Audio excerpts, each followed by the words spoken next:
Hey guys, welcome to the secret history living inside your aquarium. Today, I'm going to talk to you about an amazing little feature of nature and of our aquarium world. It's just unraveling now, the amazing wonders of what happens in stressful and adverse conditions for snails, fish, and invertebrates alike. So in this video, we're going to talk about how a singular individual can reproduce and a couple variations on that.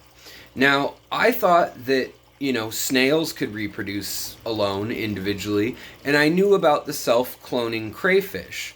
However, it turns out that there are 7 different ways that creatures can do this in the aquatic world, in the freshwater aquarium hobby, and everything from the Amazon molly to the marbled crayfish to various snails have different tactics of doing this, and we're going to go through all 7 of those tactics, and they're just incredible. And in the words of Jurassic Park, life will find a way. So let's jump in and discuss how snails reproduce, there's a couple ways, how crayfish self-clone, and how fish, including hammerhead sharks, mollies, and probably a bunch of other livebearers that we've yet to discover, also reproduce alone, or they reproduce using other species other than their own, and, we'll get into it.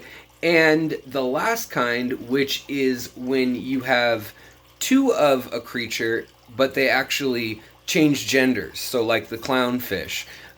So we're going to talk about all of that, and let's jump right in.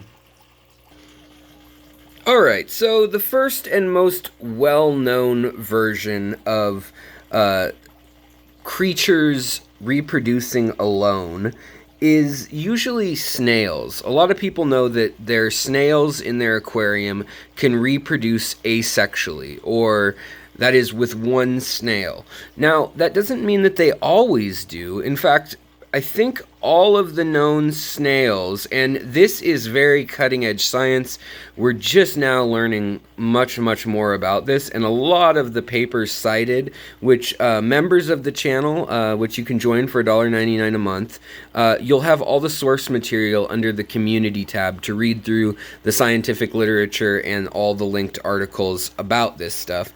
But basically, as far as we know right now, and this is subject to change, like I said, snails usually have 2 genders, or they have one gender that encompasses both, and they're all that way. So the first type of snail that we see the 2 different genders similar to humans would be the mystery snail and the nerite snail. So we know that the apple snail, aka a mystery snail, that they need both a male and a female, and they will get together. The first one, the bigger one there, was the male, and then this one is the female, and they get together and they lay these pods outside of the water full of eggs, and they pollinate them, they fertilize them in the traditional way. There is a female egg that is laid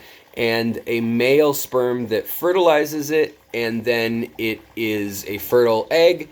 It is laid, it is put into a case of calcium, basically in their case, and then it hatches, and you have a baby that has half of the male, half of the female chromosome into a 2 sets of chromosome, male and female chromosome, or female and female. So that's XX or XY, like humans. However, when we get down to things like ram's horn snails, bladder snails, pond snails, most of these are what we call hermaphrodites. And that means that these snails, even though they still get together and pair off and mate, they can mate with any individual in their species. And the reason this is really useful, obviously, is that you don't need 2 males and 2 females to pair off in some combination, or 1 male, 1 female. You can have 5 females, and they can all interspecies or intergender mate.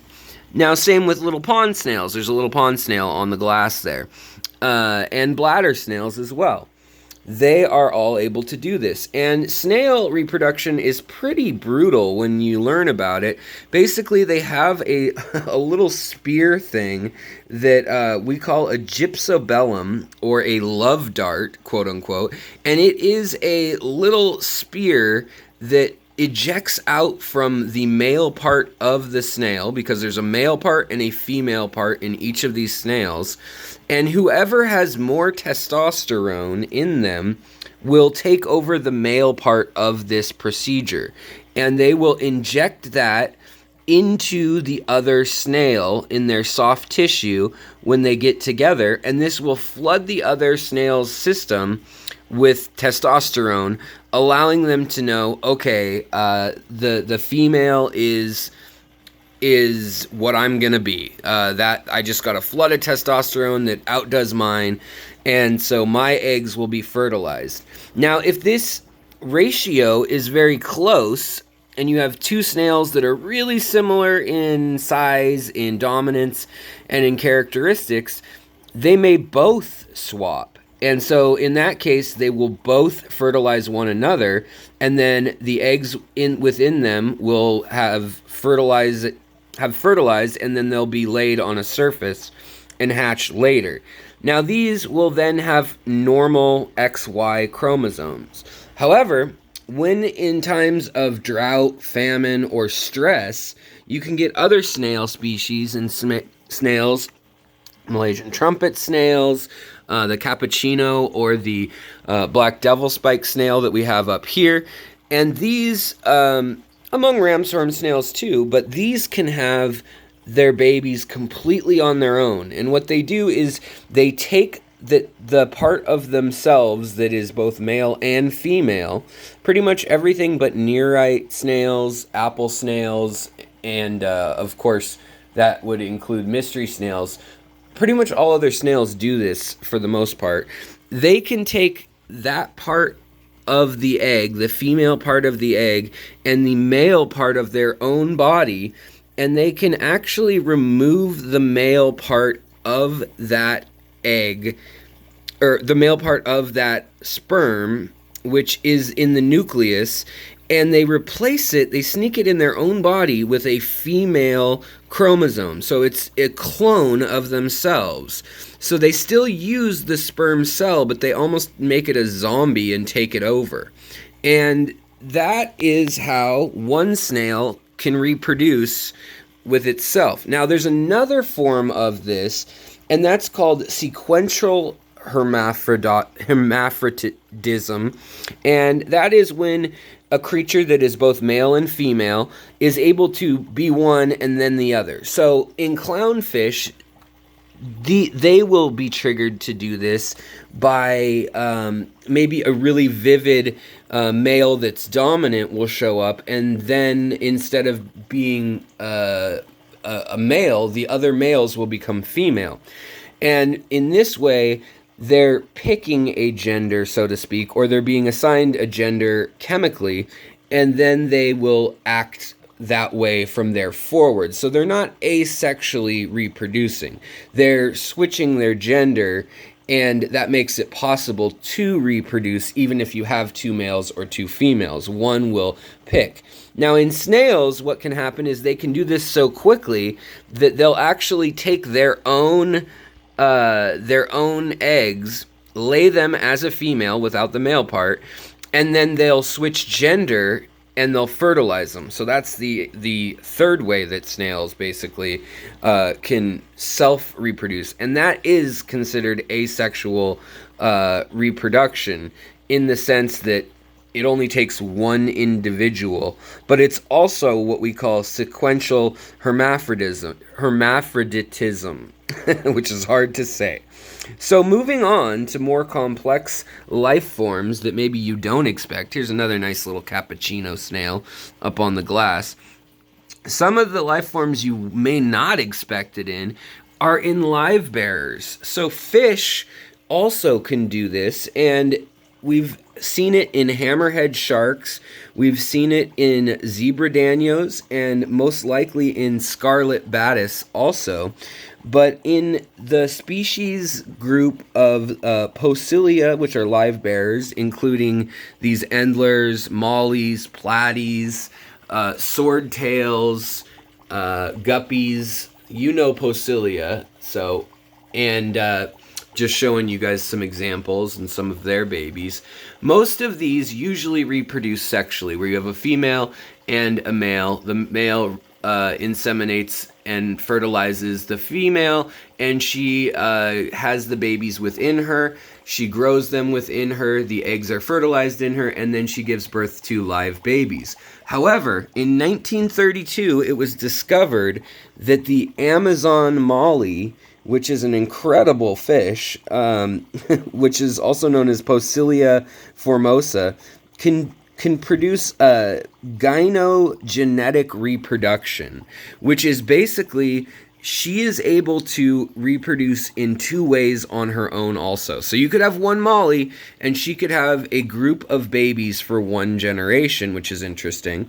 And what she does to do that, which is true asexual reproduction, is she will then take her own genetics and she will create a version of her own egg in herself that just it mutated, and they don't know exactly why or what happened, but they know genetically that around 280,000 years ago, which in guppy or molly, I guess molly specifically we're talking about here, in molly lifetimes, that's 840,000 generations of ago that this happened for the first time. They can track it down because ever since then, all of them have the same exact female genetic material. So she literally clones herself and has babies of herself, basically.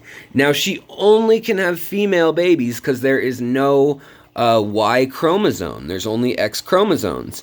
And when she does this, usually she ends up giving her baby two sets of female chromosomes.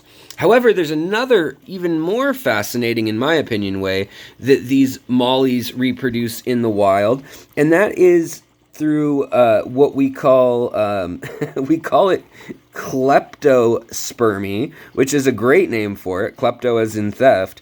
But what she does is she mates with a male of either the Posilia mexicana, Posilia latipina, or latipuncta, or Posilia sphenops.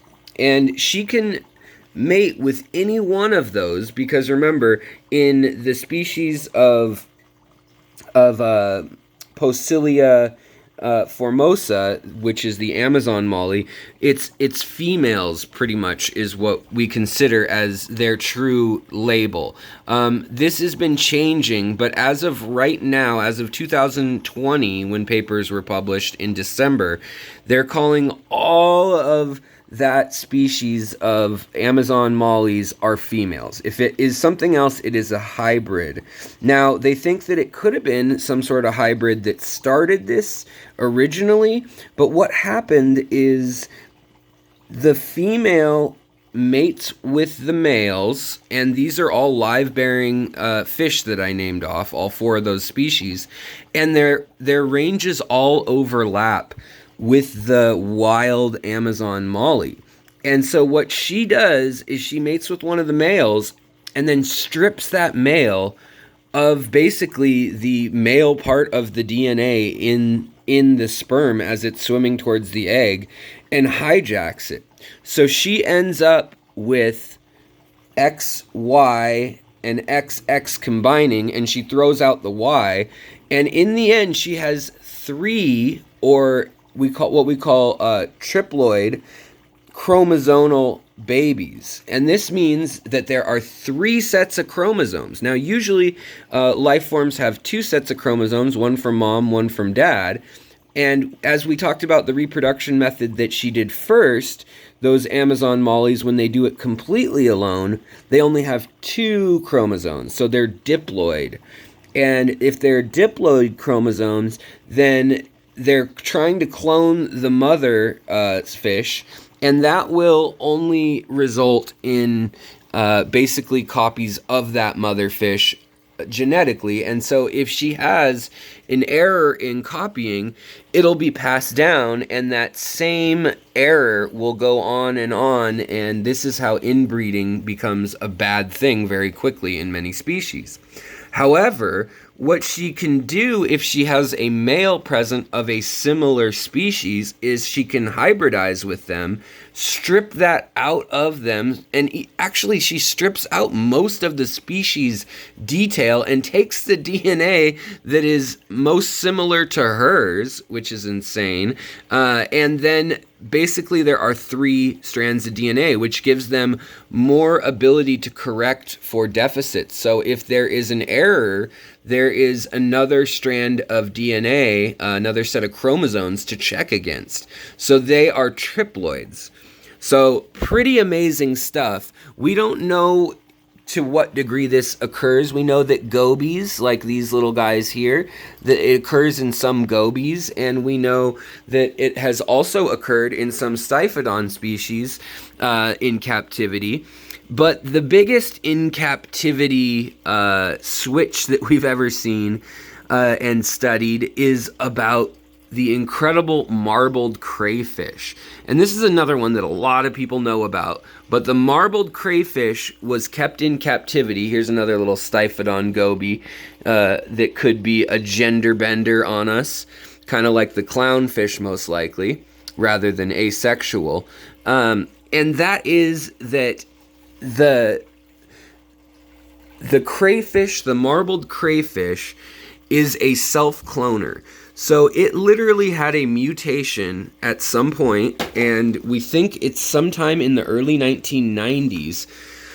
2 species of very, very similar crayfish, most likely from the southwest and the southeast United States, got together, or south central and southeast United States got together, marbled crayfish variants, and an error occurred. And the error was that the female cell, almost like cancer reproduces cells, reproduced and literally split in half and started growing stem cells to create a whole new crayfish that's identical to the parents. Now, we're learning about epigenetics and even more things that are beginning to play factors into all of this. And now we're learning that you're not just born with DNA and it stays that way, but rather it turns off and on throughout the life of a creature. So when we thought that maybe there was no error correction and they would become inbred and over time the species would die out, we're learning that in species like the Amazon molly, they've actually figured out ways around this. Now, they, being a more complex life form in terms of their genetic code, they have figured out that the triploid chromosomal thing really helps them correct for errors and prevent runaway cancer, or also just having very deformed babies when the cloning process doesn't go right. However, in the crayfish, they don't have that, and they have just a straightforward clone of themselves, and now they're able to reproduce completely alone, but they're all female, kind of like the snails. So snails could have had this happen too. The really cool thing is, though, we know that this happened at some point recently by looking at the mitochondrial DNA, or the DNA passed down by a mother. And we can see that the crayfish are able to reproduce on their own, and they don't even need a male to steal the cell shape of the sperm to trick the egg into going into fertilized mode. They can actually just split through mitosis. They can actually, or meiosis? Mitosis. They can split through, the egg can split on its own and just reproduce babies. Then once there are babies, then those babies can have babies that are clones. Whereas in the fish that we talked about earlier, like gobies or clownfish, what happens is if they have a baby on their own without any help, they can have a generation, and usually within a couple generations, the errors can end up making them sterile or not being able to reproduce. But what happens is then those babies, even though they're born females, in certain fish now, we're beginning to think that they can turn into males, and then from there forward, that population can go back to the normal, the common, I should say, way of reproducing with a male and a female fertilizing each egg, basically having an egg cell and a sperm cell. So this is just a really crazy, incredible way that life has found to keep on going. And these crayfish have already made their way from one pet store in Germany, they discovered this in 1995, all around the world, and they are getting out into the wild, into different habitats, and they are raising Cain. They are causing problems, and it's because they're able to adapt. And people are trying to say, how can they adapt? How is this possible? Well, it turns out that some later down the road, well, they had a third set of chromosomes also, and they aren't mating with any males. So they're unlike the female Amazon mollies in that they haven't stolen anything from a male. So this means that there was an internal mutation that is responsible for all of this. But either way, there's arguments whether they are having an epigenetic or the genetic that the genetics that lay on top of the genetics of your hardwired life. So epigenetics could be, you go through puberty at age 15 and certain hormones are released, and that starts at age 9 or 10 or 12 or whatever in humans, and then continues up until your early 20s, and then you're finished, and then that epigenetic code switches back, and your puberty trigger is turned off. Well, lots of animals have cues for all sorts of things, and it turns out that cues for adapting to cold water, adapting to hot water, adapting to eating vegetables or eating meat. These crayfish are still adapting, and when they test them, yes, they're genetically identical, but their epigenetic tags on the DNA are extremely variable when you look at the ones that have been in Africa for 10 years versus the ones in captivity in America versus the ones in Asia or the ones in Germany that were originally discovered as the Eve quote-unquote population. So that is a rundown of how snails, fish, and crayfish or invertebrates are able to use these 7 different strategies and reproduce. And just to go over them really quickly, it is, again, they either are a hermaphrodite and they have both gender sexual organs within them and they can fertilize themselves internally, or they mate with any other individual of their species, like in the case of the snails, and they both equally swap. So it's not normal, like 99.9% of the other creatures on Earth reproduce with a male and a female. They're both swapping equally. They're both male and female. And so that way is not really asexually, like I said. However, they can also, except for the nerite and the apple or mystery snails, they can also reproduce like these ram's horn snails by basically having a clone of their own cell within them, or they can do sequential hermaphroditism, which also occurs in some fish, like the clownfish, which is when It starts out as one gender, lays the eggs as a female, then becomes a male when it realizes there's no other males around, and then it fertilizes them. And so that requires a very quick change and an extreme use of calories and that rare mutation. So that is by far the rarest form. And that's for snails that fertilize eggs outside of their body. Now in fish, going back to fish, like the clownfish, the Amazon molly is exceptional because it is a live bear like guppies and platies, and it can either practice the kleptospermy and steal that genetic material from the male of one of the 4 similar species that occur in the wild near it. And in captivity, it turns out there's about a dozen species she can do that with, and then insert her own genetics, or she can do it completely on her own and create a clone of herself, which is also how the crayfish do it.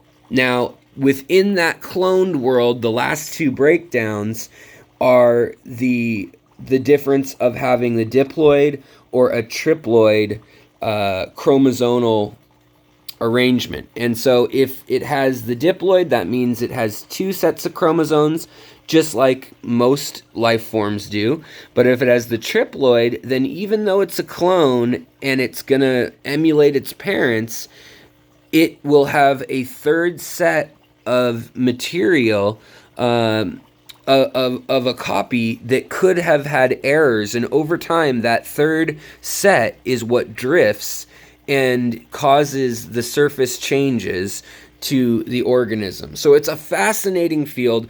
There's tons more information coming out every month on this right now. It's being studied all over the world, and I hope you enjoyed this fascinating topic. If you want more of the resources and info, feel free to join the channel as a member or do some research for yourself. But again, thank you for watching. I hope this was interesting, and I hope it clears up, why one snail can spread out in your tank and populate the whole thing, and why snails still seem to pile up and mate with each other, and all these questions you may have. I hope it clears some of them up. Thanks for watching, and I'll talk to you guys next time. Be sure to set the little alert bell if you want to be alerted next time. Otherwise, I'll see you next time you stumble upon me. Have a good one, guys. Bye.